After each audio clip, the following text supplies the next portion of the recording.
Former Prime Minister Tan Sri Muhyiddin Yassin was charged today with graft and money laundering, making him the country's second former premier to face criminal charges.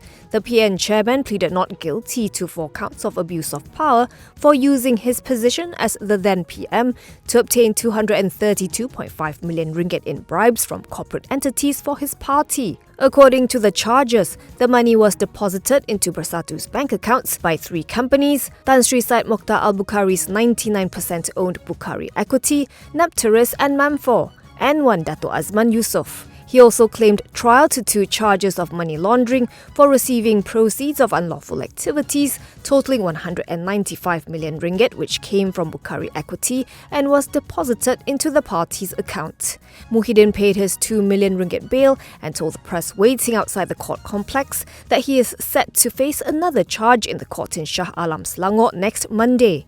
The first 4 charges carry a penalty of up to 20 years in jail for each charge and a fine of up to 5 times the amount of the bribe or 10,000 ringgit, whichever is higher.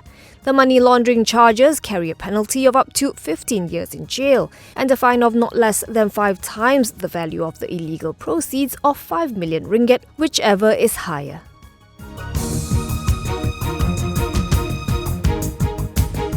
Datin Sri Rosmah Mansor has withdrawn her appeal to recuse Judge Muhammad Zaini Mazlan from presiding over her second criminal trial involving money laundering and tax evasion. Following this, the Court of Appeal dismissed the appeal, which had been fixed for continued hearing on March 17th.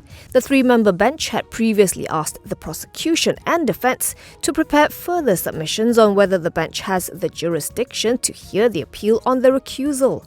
Rosmah's lawyer, Datuk Gitan Ram Vincent, confirmed today that his client had filed a notice of discontinuance on March 1st. He told The Edge this is because Zaini has been elevated to the Court of Appeal and will not preside over the trial. The case is likely to be handled by Judge K. Munyandi. Rosmah's second trial is scheduled to start on May 2nd. Last September, Zaini convicted Rosmah in her first criminal trial involving 3 counts of graft relating to a solar hybrid project for schools in Sarawak. She was sentenced to 10 years in jail and fined 970 million ringgit. Rosmah has appealed against the conviction and sentence.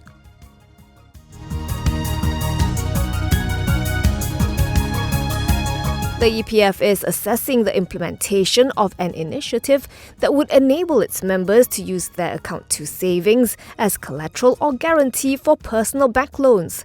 In a statement today, the pension fund said it will carefully consider all relevant factors to ensure a smooth rollout. Further details will be announced at a later date.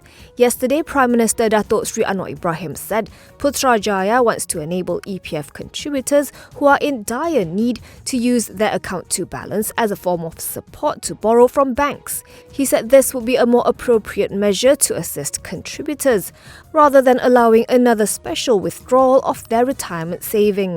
Anwar reminded the public that EPF savings are meant to tide retirees over during their golden years, and noted that other countries including Australia, Peru and Chile have stopped allowing such withdrawals.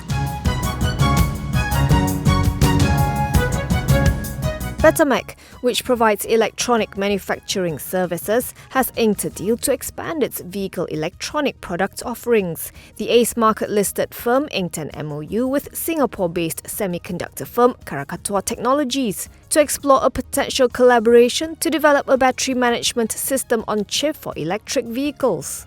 Its managing director Mirza Madeh said the collaboration is consistent with the group's overall corporate strategy to further expand its business to provide valuable experience and know-how in the automotive EMS market. He said the partnership is expected to enhance Betamek's vehicle electronics product offerings and contribute positively to the company's revenue and expand its customer base in the near future. In the third quarter of FY 2023, Betamek's net profit dropped 64.4% to 1.65 million ringgit amid non-recurring listing expenses. In contrast, quarterly revenue rose 12.6% to 54.73 million ringgit, driven by higher demand for its vehicle audio-video products. Betamek's share price finished down 2.74% to 51.5 cents, with some 3.84 million shares traded. At the closing price, its market value stood at 229.56 million ringgit.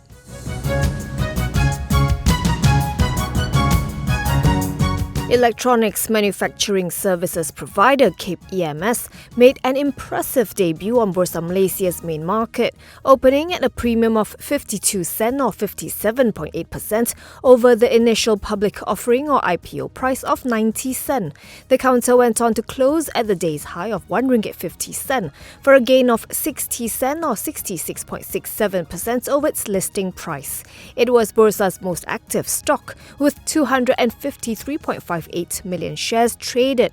The group, formerly known as Cape EMS Manufacturing Malaysia, had come out with a public issue of 173 million new shares. The retail portion of 46.2 million shares recorded an oversubscription rate of 17.8 times. Its non-independent MD and CEO T. Kim Chen said the group will capitalize on its listing status to further fuel its growth trajectory and cater to the expected rise in demand for electronics manufacturing services, driven by the projected global growth of the semiconductor and electronics market. In a note today, Rakuten Trade said it had a buy rating on the counter with a target price of 1 ringgit 40 cents.